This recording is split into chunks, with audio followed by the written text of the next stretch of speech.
السلام علیکم ورحمۃ اللہ وبرکاتہ۔ اعوذ باللہ من الشیطان الرجیم، بسم اللہ الرحمن الرحیم۔ یا ایہا الذین آمنوا اطیعوا اللہ واطیعوا الرسول واولی الامر منکم فإن تنازعتم فی شیء فردوه الی اللہ والرسول ان کنتم تؤمنون باللہ والیوم الآخر ذالک خیر واحسن تأویلا۔ صدق اللہ العظیم۔ یہ آیت جو میں نے آپ کے سامنے پڑھی ہے یہ سورہ نساء کی آیت ہے۔ پچھلے درس میں اس سے جو پچھلی آیت تھی ان اللہ یأمرکم ان تؤدوا الامانات الی اہلہا، اس پر آپ سے بات کی تھی اور آپ سے عرض کیا تھا کہ جتنے حکومتی مناصب ہیں یہ سارے کے سارے امانت ہیں، اللہ تبارک و تعالیٰ کے ہاں اس کا سوال ہے۔ حدیث میں آتا ہے آپ علیہ الصلوۃ والسلام نے ارشاد فرمایا الا کلکم راع وکلکم مسئول عن رعیتہ، تم میں سے ہر ایک نگہبان ہے اور تم سے اس کی رعایا کے بارے میں سوال ہوگا، حکمران سے اس کی رعایا کے بارے میں سوال ہوگا کہ فیصلوں میں اللہ اس کے رسول صلی اللہ علیہ وسلم کے بتائے ہوئے طریقے پر عمل کیا نہیں کیا۔ گھر کا جو سربراہ ہے اس سے بھی سوال ہوگا، تم نے اپنے گھر کے اندر دینی ماحول پیدا کیا نہیں کیا، اپنے گھر والوں کی اپنے بچوں کی صحیح رخ پہ تربیت کی نہیں کی، انہیں حلال کھلایا نہیں کھلایا، حرام سے بچنا سکھایا نہیں سکھایا، جو تمہارے ذمہ حقوق تھے وہ ادا کیے نہیں کیے۔ ایسے جس کے پاس جو منصب ہے اس سے کل اللہ کے یہاں اس کا سوال ہے، جو منصب ہے، چھوٹا ہے تو چھوٹا سوال ہے، بڑا ہے تو بڑا سوال ہے۔ اور اسی ضمن میں آپ سے عرض کیا تھا کہ اللہ تبارک و تعالیٰ کو انصاف بہت پسند ہے، انصاف۔ حدیث میں آتا ہے آپ علیہ الصلوۃ والسلام نے ارشاد فرمایا کہ بہترین شخص وہ ہے جو اللہ کو بڑا محبوب ہے، مفہوم عرض کر رہا ہوں، اور کل اللہ تبارک و تعالیٰ کے عرش کے سائے میں ہوگا جس میں تین وصف پائے جاتے ہوں، تین وصف پائے جاتے ہوں۔ نمبر ایک یہ کہ حق بات کو فوراً قبول کر لیتا ہوں، بس حق سامنے آ گیا قبول کر لیا، اس سے کوئی بحث نہیں کہ کہنے والا کون ہے، اس سے کوئی بحث نہیں کہ یہ جو میں حق قبول کر رہا ہوں اس کے بعد مجھے فائدہ ہوگا نقصان ہوگا، بس جو حق ہے اسے قبول کر لیا۔ دوسرا وصف، جب اس سے کہیں خرچ کرنے کو کہا جائے تو خرچ کرے، اللہ کے نام پہ جتنی اس کی وسعت ہے خرچ کرے۔ اچھا، خرچ کرنے کے معاملے میں اللہ تبارک و تعالیٰ کے یہاں اس سے بحث نہیں ہے کہ تم نے دیا کتنا ہے، اس سے بحث ہی نہیں ہے۔ بحث اس سے ہے کہ کس جذبے سے دیا، کس جذبے سے دیا، اس سے بحث ہے۔ اور خصوصیت سے وہ مجمع جس کے پاس وسعت زیادہ نہیں ہوتی اس کا تھوڑا سا خرچ کیا بھی اللہ کے یہاں بڑا قبول ہوتا ہے۔ آپ علیہ الصلوۃ والسلام نے سکھایا نا کہ جہنم سے بچنے کا آغاز کرو، اور آغاز کیسے کرو بھائی؟ آدھی کھجور صدقہ کرنا شروع کرو، آدھی کھجور، اتقوا النار ولو بشق تمرہ، آدھی کھجور خرچ کر اللہ کے نام پہ دو، اتنا دے سکتے ہو نا، اس سے دے کے جہنم کی آگ سے بچنے کا آغاز کر دو۔ اور تیسرا وصف کہا کہ جب کہیں اس کو فیصلہ کرنا پڑے تو جو اپنے لیے پسند کرتا ہے اسی کے مطابق یہ فیصلہ کر دے۔ جس شخص میں یہ تین وصف پائے جاتے ہیں نا، بس یہ اللہ کا محبوب آدمی ہے، مفہوم عرض کر رہا ہوں، اور کل اللہ کیا اس کا ایک اعلیٰ درجہ ہوگا۔ اس کو بیان کیا۔ یہ جو آیت ابھی میں نے آپ کے سامنے پڑھی نا، یہ اس میں اللہ رب العزت نے ایک اصولی قانون ذکر کیا ہے، اصولی قانون، اسی لیے بس ایک ہی آیت میں نے آج آپ کے سامنے پڑھی۔ اللہ تبارک و تعالیٰ نے اس آیت میں بات کا آغاز یہاں سے فرمایا، اے ایمان والوں اطیعوا اللہ، اللہ کا کہنا تمہیں ماننا ہے، اللہ کا کہنا ماننا ہے، ٹھیک ہے؟ اور یہ حکم حکمرانوں کو بھی ہے، رعایا کو بھی ہے، سب کو ہے، حکمرانوں کو بھی ہے، رعایا کو بھی ہے، سب کو اس کا حکم دیا جا رہا ہے کہ تمہیں کس کی ماننی ہے بھائی؟ اللہ کی ماننی ہے۔ اور بات کا آغاز اللہ میاں کیسے فرماتے ہیں؟ اے ایمان والوں، کہ دیکھو تم ہم پر ایمان لائے ہو، ایمان کا تقاضا یہ ہے کہ اب تمہیں ہماری ماننی ہوگی۔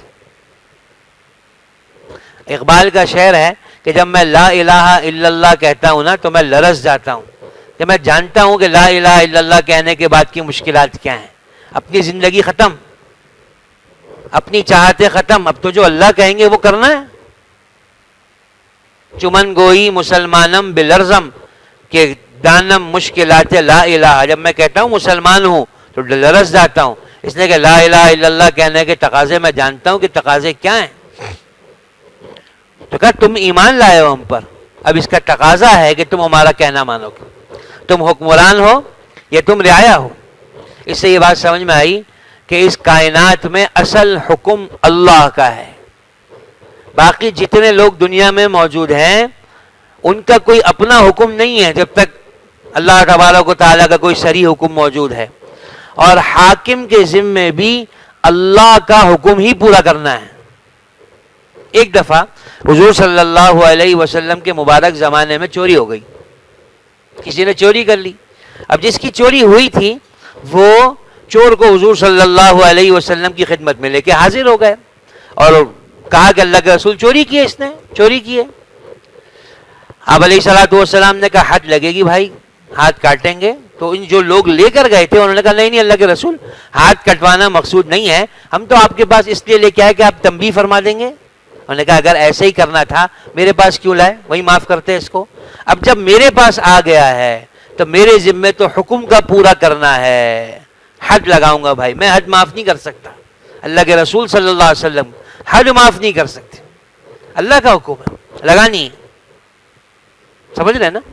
تو اصل حکم اللہ کا ہے، حاکم کے ذمے بھی اصل یہی ہے کہ جی اللہ کا جو حکم ہے اس کو نافذ کرنا ہے، ورنہ کل اللہ کے یہاں سوال ہے اس کا۔ ہماری کم نصیبی ہے، ہماری کوتاہی ہے، انگریزوں کے آنے سے پہلے تک مغلیہ حکومت میں باقاعدہ، یعنی آپ یوں سمجھیں کہ شرعی عدالتیں تھیں، شرعی عدالتیں تھیں، قاضی بیٹھے ہوتے تھے، فیصلہ کیا کرتے تھے۔ اورنگزیب عالمگیر رحمۃ اللہ علیہ مغل بادشاہ گزرے ہیں، عابد زاہد بھی تھے، علم دوست بھی تھے، عالم بھی تھے، جانتے تھے فقہ کو، حدیث کو، تفسیر کو جانتے تھے۔ اپنے زمانے کے بڑے بڑے علماء کی ایک پوری جماعت انہوں نے تیار کی اور باقاعدہ ایک قانون جس کا نام ہمارے یہاں آج کل فتاوی عالمگیری آپ نے سنا ہوگا، اس کو فتاوی ہندیہ بھی کہا جاتا ہے، یہ اس زمانے کا باقاعدہ آپ یوں سمجھو قانونی دستور تھا۔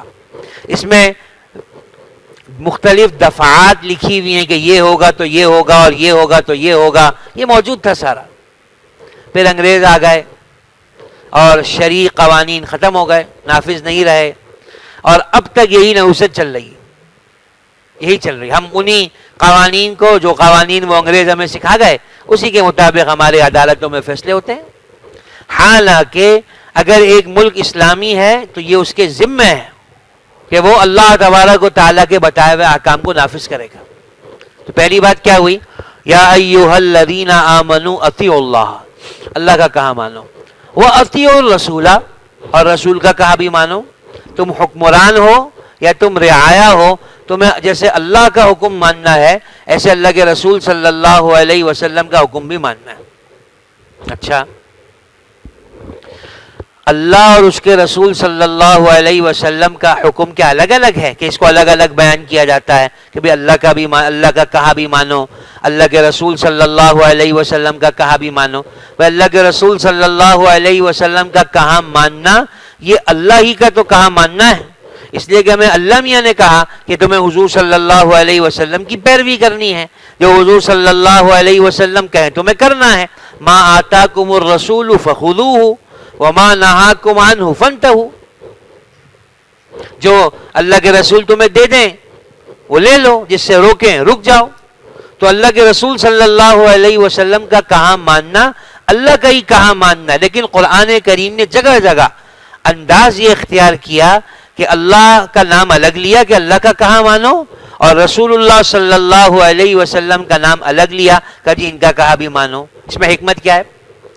حکمت اس میں یہ ہے کہ کچھ احکام اللہ تبارک و تعالیٰ نے ایسے بیان کیے جس میں پھر کسی وضاحت کی ضرورت نہیں تھی. جیسے میں آپ سے عرض کرتا رہا ہوں اس بات کو کہ عقائد، اکثر عقائد ہے نا، سارے کے سارے اللہ میاں نے قرآن کریم میں بیان کر دیے. سارے تقریباً عقائد، پورا ایمان مفصل، آمنت باللہ وملائکتہ وکتبہ ورسلہ والیوم الآخر والقدر خیرہ وشرہ من اللہ تعالی والبعث بعد الموت. یہ جو اس کو ہم ایمان مفصل کہتے ہیں نا، کہ میں اللہ پر ایمان لایا، اس کے فرشتوں پر ایمان لایا، اس کی رسولوں اور کتابوں پر ایمان لایا، قیامت کے دن پر ایمان لایا، تقدیر پر اچھی ہو یا بری ہو اللہ کی طرف سے ہوتی ہے اس پر ایمان لایا، مرنے کے بعد دوبارہ اٹھنا ہے اس پر ایمان لایا. ان سارے عقائد سے متعلق تفصیلات خود قرآن کریم کے اندر اللہ رب العزت نے ذکر فرما دی.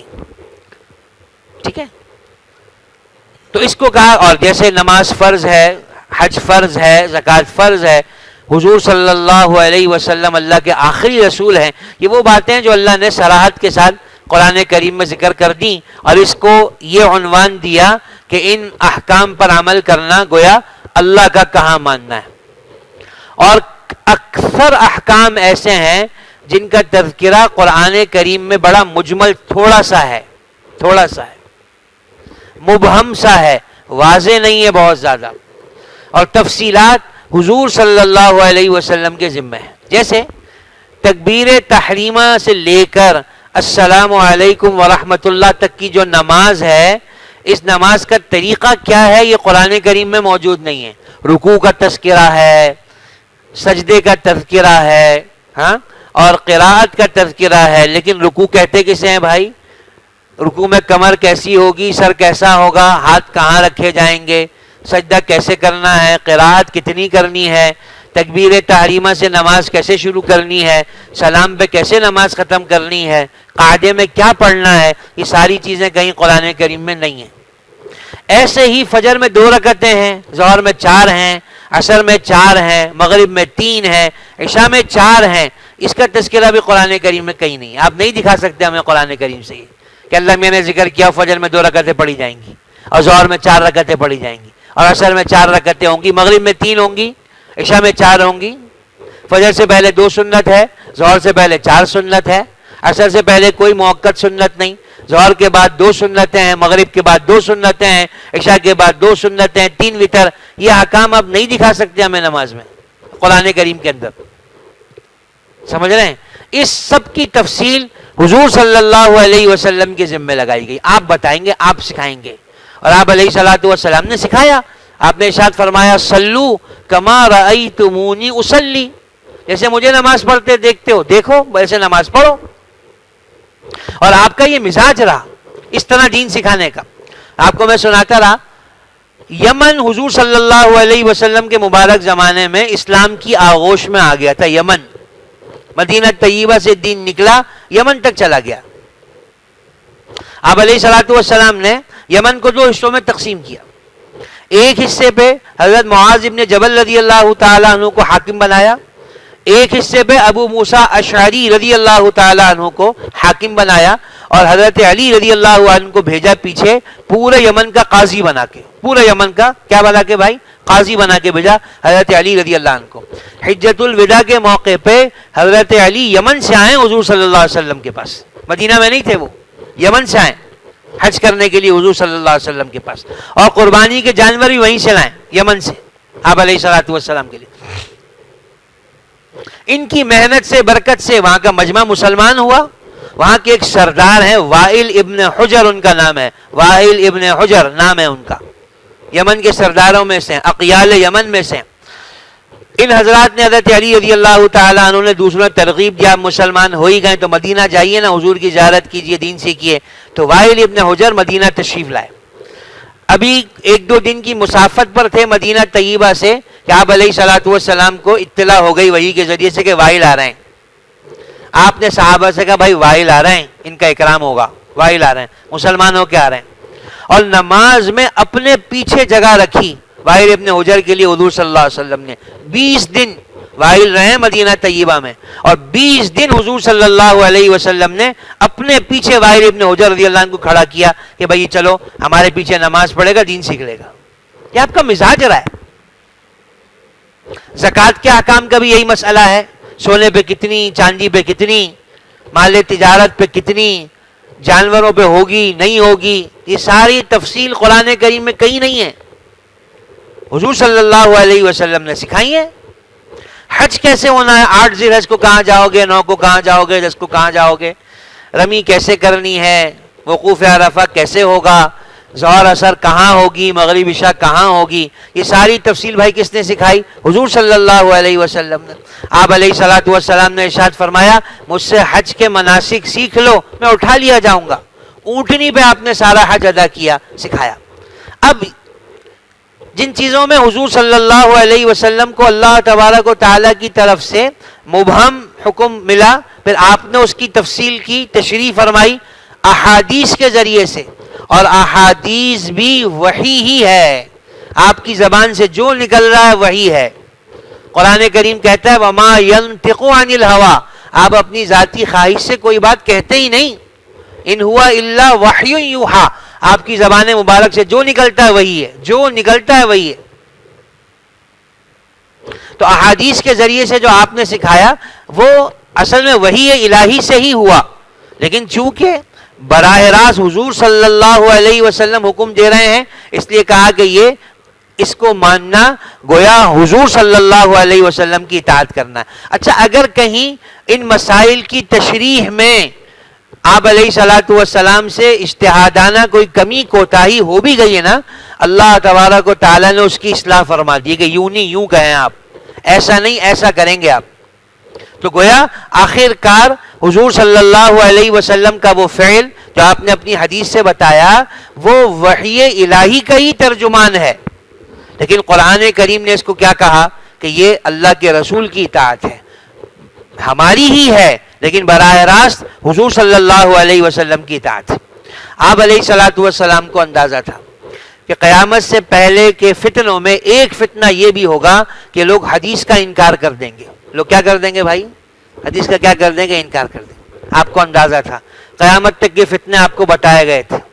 آپ علیہ الصلوۃ والسلام نے ارشاد فرمایا، حدیث کا الفاظ سناؤں، لا الفین احدکم متکئا علی اریکتہ یأتیہ الامر من امری مما امرت به او نہیت عنہ فیقول لا ادری ما وجدنا فی کتاب اللہ اتبعناہ.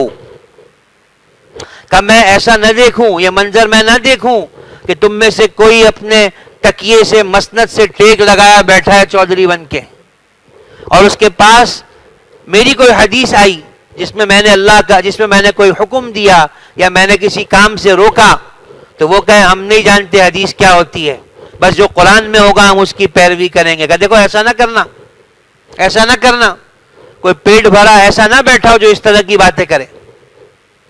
اللہ رب العزت نے قرآن میں بھی چیزوں کو حلال حرام کیا ہے، میں نے بھی، اللہ کے رسول صلی اللہ علیہ وسلم فرماتے ہیں بہت ساری چیزوں کو حلال کیا حرام کیا جس کا تذکرہ قرآن میں نہیں ہے. نہیں ہے بھائی. مجھے اللہ رب العزت نے اس وحی کے ذریعے سکھایا جو قرآن کے علاوہ ہے، جس کی تلاوت نہیں کی جاتی. تمہیں میرا کہاں ماننا ہوگا. تو کیا کہا؟ وَأَطِیعُوا الرَّسُولَ، تمہیں کس کا کہا بھی ماننا ہے بھائی؟ حضور صلی اللہ علیہ وسلم کا کہا بھی تمہیں ماننا ہے.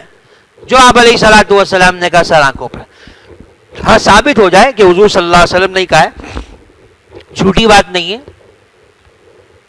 اور چونکہ احادیث، دیکھو احادیث چونکہ قرآن کریم کی تشریح ہے، قرآن کریم کی تفسیر ہے، لہذا جب اللہ رب العزت نے یہ کہا کہ ہم نے اس قرآن کو اتارا ہے، اس قرآن کی حفاظت ہمارے ذمہ ہے، تو اس میں یہ آ گیا کہ اس قرآن کی تشریح کی بھی اللہ نے حفاظت فرمائی.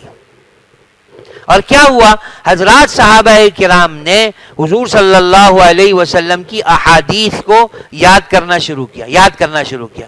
یہ ابو ہریرہ رضی اللہ تعالیٰ عنہ ہے نا، 7 ہجری میں مسلمان ہوتے ہیں. مسلمان ہو کے آ گئے، اصحاب صفہ میں سے ہیں. اصحاب صفہ ان صحابہ کرام کے مجموعے کا نام تھا جنہوں نے اس بات کی نیت کی کہ بھائی ہم نہ تجارت کریں گے، نہ کہیں ملازمت کریں گے، نہ کچھ کریں گے، بھائی ہم تو حضور صلی اللہ علیہ وسلم کے دروازے پہ پڑے رہیں گے، حضور سے دین سیکھتے رہیں گے، حضور نے کھانے کو دے دیا کھا لیں گے، نہیں دیا بھوکے رہ جائیں گے، لیکن حضور صلی اللہ علیہ وسلم کی چوکھٹ کو نہیں چھوڑیں گے۔ یہ ابو ہریرہ رضی اللہ تعالیٰ عنہ فرماتے ہیں میں نے حضور صلی اللہ علیہ وسلم سے کہا اللہ کے رسول مجھے چیزیں یاد نہیں رہتی، بھول جاتا ہوں۔ آپ نے کہا چادر لاؤ اپنی، اس پر کچھ پڑھ کے دم کیا، میرے سینے سے جو اس کو ملا ہے نا بس اللہ نے میرا سینہ کھول دیا، اب میرے سامنے کوئی بھی بات آپ علیہ السلام کہتے مجھے یاد ہو جاتی۔ 5000 سے اوپر روایات ایک ابو ہریرہ رضی اللہ تعالیٰ عنہ سے روایت ہے، 5374 ہے کہ کتنی ہے۔ اما عائشہ رضی اللہ تعالیٰ عنہ سے 2000 سے اوپر کئی روایات ملتی ہیں، 2000 سے اوپر۔ تو حدیث کو محفوظ کیا۔ پھر ان صحابہ نے کیا کیا؟ آپ علیہ الصلوۃ والسلام کے بعد یہ صحابہ پھیل گئے مختلف جگہوں پہ اور ان کو دین سکھاتے رہے، حدیث سکھاتے رہے۔ کوفہ میں اسلام پہنچ گیا، حضرت عمر رضی اللہ تعالیٰ عنہ کا دور ہے، عراق میں کوفہ پہنچ گیا۔ حضرت عمر رضی اللہ تعالیٰ عنہ نے عبداللہ ابن مسعود رضی اللہ تعالیٰ عنہ کو وہاں بھیجا اور کوفے والوں سے کہا کہ میں نے ایثار سے کام لیا ہے، ایثار سے۔ عبداللہ ابن مسعود کی ضرورت مجھے مدینے میں زیادہ تھی لیکن میں نے تم کو ترجیح دی، ایثار سے کام لیا، تمہارے حوالے کرتا ہوں۔ میں آگے اس کو عرض کروں گا کہ پھر عبداللہ ابن مسعود رضی اللہ عنہ نے کوفہ میں کیا کیا۔ ابو ہریرہ رضی اللہ تعالیٰ عنہ مدینہ طیبہ میں بیٹھ گئے لوگوں کو حدیث سکھانے کے لیے، بڑا حلقہ تھا ان کا۔ عبداللہ بن مسعود رضی اللہ عنہ کوفہ میں جا کے بیٹھ گئے، بڑی چھاونی تھی وہ۔ ایک دفعہ حج کے موقع پہ حضرت عمر رضی اللہ تعالیٰ عنہ کیا کرتے، جہاں تک اسلامی حکومت پھیلی ہوتی نا وہاں کے گورنروں کو بلاتے اپنے پاس کہ آؤ بھائی آؤ، اور وہاں سے لوگوں کو بھی بلاتے، آؤ تمہیں کوئی مسئلہ ہے، ہمارے بھیجے ہوئے گورنر سے کوئی شکایت ہے، ہم سے بات کرو آ کے۔ کھلی کچہری لگتی، کھلی کچہری۔ رعایا کہتی ہمارا گورنر یہ کرتا ہے، یہ کرتا ہے، یہ کرتا ہے، کھلی کچہری میں۔ اور حضرت عمر پوچھتے ہاں بھائی بتاؤ یہ لوگ یہ کہہ رہے ہیں، کیا جواب تمہارے پاس اس کا، کیا جواب ہے؟ ایک آدمی نے کہا کہ کوفہ میں ایک آدمی ہے، کوفہ میں ایک آدمی ہے جو اپنی یاد سے قرآن کریم لکھواتا ہے۔ حضرت عمر غصہ ہو گئے، کون ہے یہ جو اپنی یاد سے قرآن لکھواتا ہے، کون ہے یہ؟ تو اس نے کہا عبداللہ ابن مسعود ہیں وہ رضی اللہ عنہ۔ حضرت عمر کا غصہ بیٹھ گیا، بالکل جھاگ کی طرح بیٹھ گیا۔ کہا بھائی وہ حق رکھتے ہیں، وہ حق رکھتے ہیں، اپنی یاد سے قرآن لکھوانے کا عبداللہ ابن مسعود کیا رکھتے ہیں، حق رکھتے ہیں۔ اور پھر ایک قصہ سنایا کہ ایک دفعہ ایسا ہوا، رات کا وقت تھا، عشاء کے بعد حضور صلی اللہ علیہ وسلم اور ابو بکر صدیق رضی اللہ تعالی عنہ مسلمانوں کے کسی معاملے میں مشورہ کر رہے تھے حضور کے گھر میں۔ باہر نکلے، میں بھی ساتھ تھا، تواضعاً کا میں بھی ساتھ تھا، حالانکہ حضرت عمر رضی اللہ تعالی عنہ بھی مشورے میں شامل تھے، حضور کے مشیر تھے، لیکن تواضعاً کہا کہ یہ دو بڑے مشورہ کر رہے تھے، میں بھی کیا تھا، ساتھ تھا۔ تو آپ ہمیں اپنے گھر سے باہر دروازے تک چھوڑنے کے لیے آئے تو دیکھا مسجد میں ایک آدمی قرآن پڑھ رہا ہے۔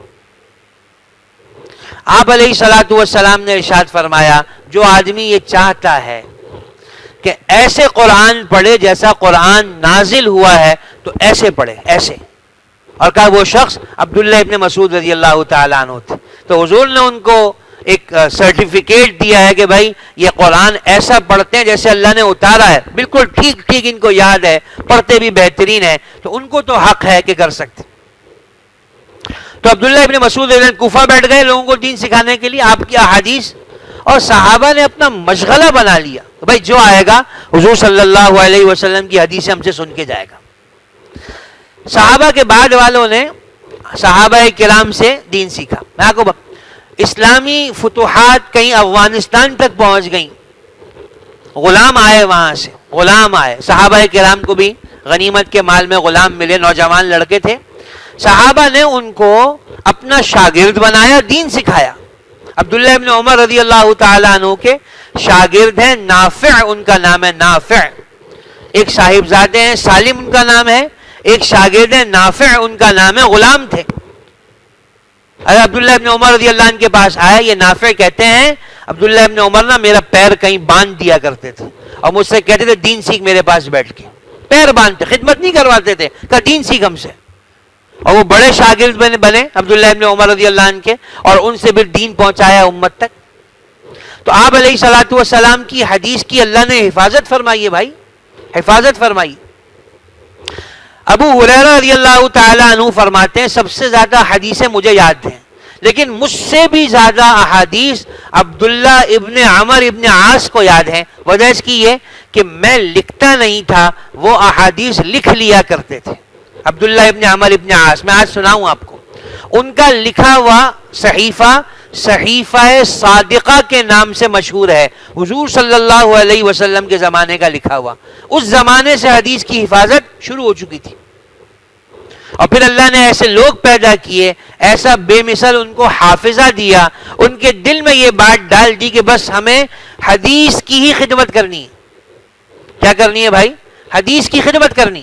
امام بخاری رحمۃ اللہ علیہ کے استاد نے ایک دفعہ طلبہ سے کہا تم میں سے کوئی آدمی ایسا نہیں ہے جو حضور کی صحیح احادیث کو جمع کر لے؟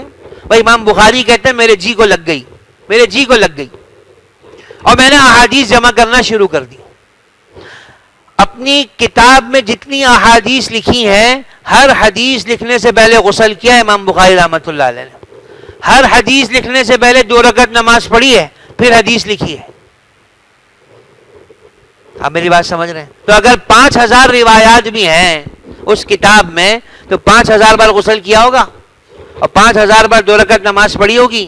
صرف کیا کرنے کے لیے؟ اپنی کتاب میں حدیثیں جمع کرنے کے لیے. اور امت کا اتفاق ہے کہ قرآن کریم کے بعد جو سب سے صحیح کتاب ہے وہ کون سی ہے بھائی؟ امام بخاری رحمۃ اللہ علیہ کی کتاب.